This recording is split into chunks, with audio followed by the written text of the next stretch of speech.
I got to go back to my notes.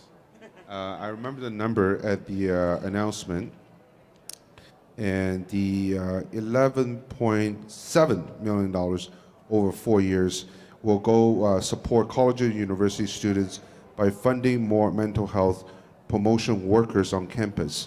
So it speaks to what I talked about, increasing access, increasing resource to higher counseling service, and also to increase connections to the clinics and mental health institutions in the community.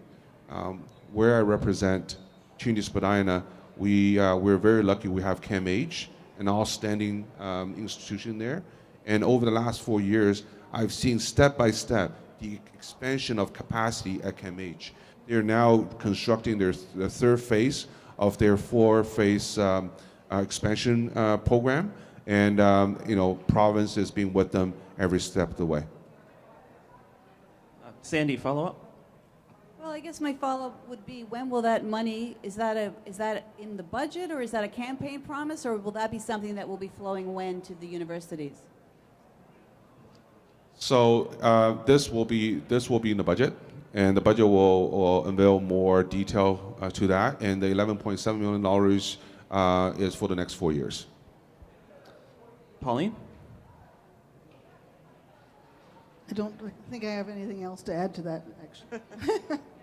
Okay, next question. Okay, so this one's also on behalf of the Academic Reform Group. I have a lot of questions being in business for 2 weeks. Yeah, for sure. So I wanted to know how your party specifically, and this is directed to all three representatives here today, will contact, receive feedback from, and speak for the student populations that they hope to represent. Why don't we start with Pauline? You had nothing to add, so we'll let you start us off. Okay. I'd like everybody here, first off, to go to Elections Ontario and e-register to vote. That's step one. Second step is to go to gpo.ca, where our green vision is laid out, and it's all subdivided and in generally pretty readable and sensible. And if you have questions from that, we have, I'm available as a candidate. I'm on there as a candidate. And and Mike Schreiner, who is going to be elected in Guelph, he's on there as well. And just go to gpo.ca and you can have all your questions answered. And if you have requests for people to come to the university to talk to you, then we'll definitely try very hard to make ourselves accessible. Is Mike Schreiner in Guelph? Because I live in Guelph. He has almost no presence at all. Give me a break.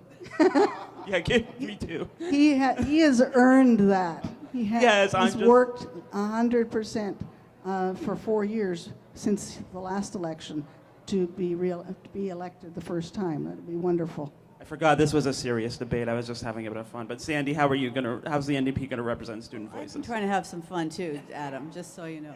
Trying to drum up a little business for us here.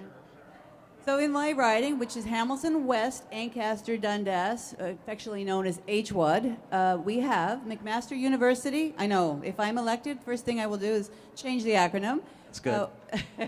We have McMaster University, Mohawk College, and Redeemer College in my riding, Hamilton West.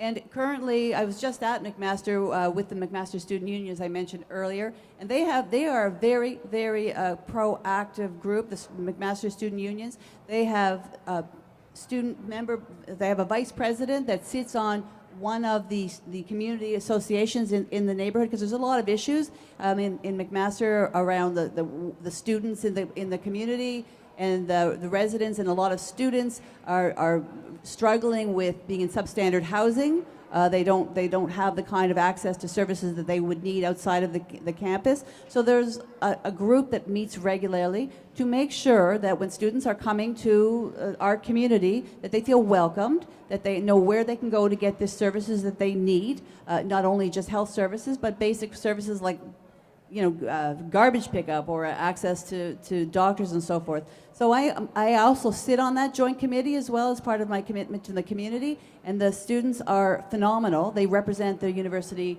and the college quite well, and as for me, I also know that that there would be an opportunity to sit with a group to talk about those joint issues. What is important to the McMaster students as students, or what's important to them when they're members of the community.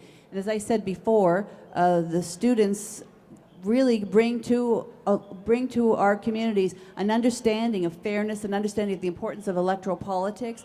And I would really hope to make sure that we continue to hear what they have to say and to listen to their voices and to understand, as I said, that when students mobilize, they represent a lot of people in our riding. They really do represent a huge chunk of the population. And I would think that any person that's an elected official would be foolish if they don't take that seriously and reach out and make sure that there's always an ear there and that there's an open door policy to students, individual students, or to student groups as well.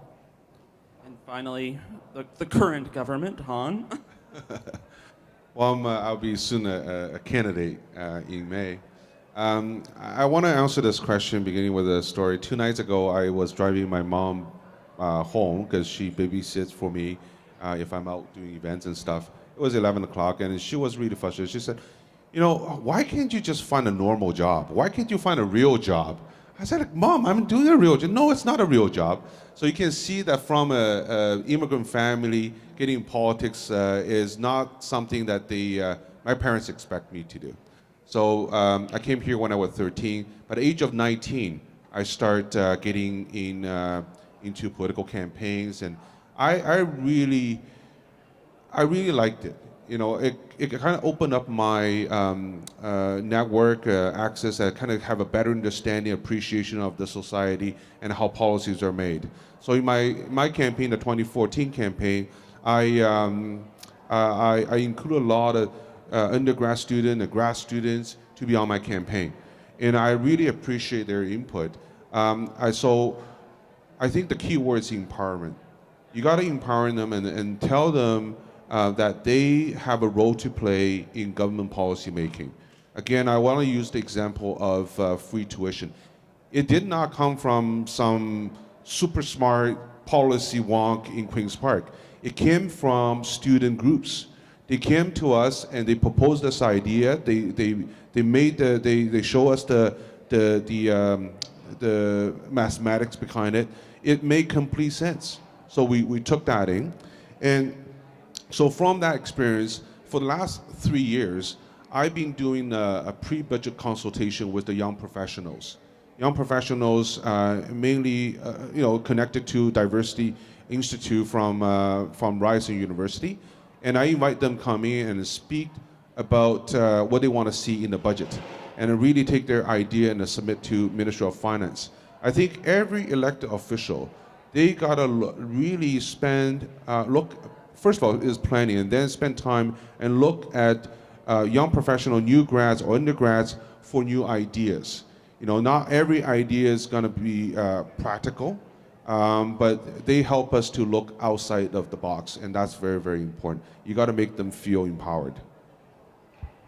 And that's a young lesson for the young people out there. You can be a parliamentary secretary to 2 ministers and your mom still harasses you about going where your life goes wrong. Do we have time for one more question? One more? Yes, at the back. My name is MD Asaduzzaman, and I'm doing my graduate certification program here on IT, Information Technology Solutions. Actually, I'm an international student, so I have 2 questions. One, that in the last fall there was a strike, and because of the strike, we suffered a lot.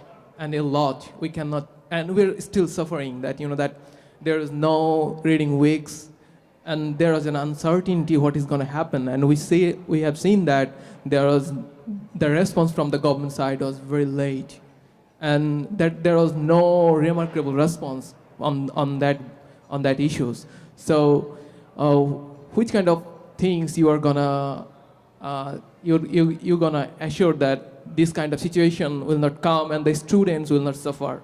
Whatever happen, there will be dispute among the 2 parties. It happens, but it will keep continuing. But as a representative of the government, why the response was so late, and which kind of things you are planning to stop these kind of things. And as an international student, you know that I am proud that I'm here in Canada, and this is one of the beautiful and one of the awesome country. But there is a remarkable difference in case of tuition for the domestic and international student.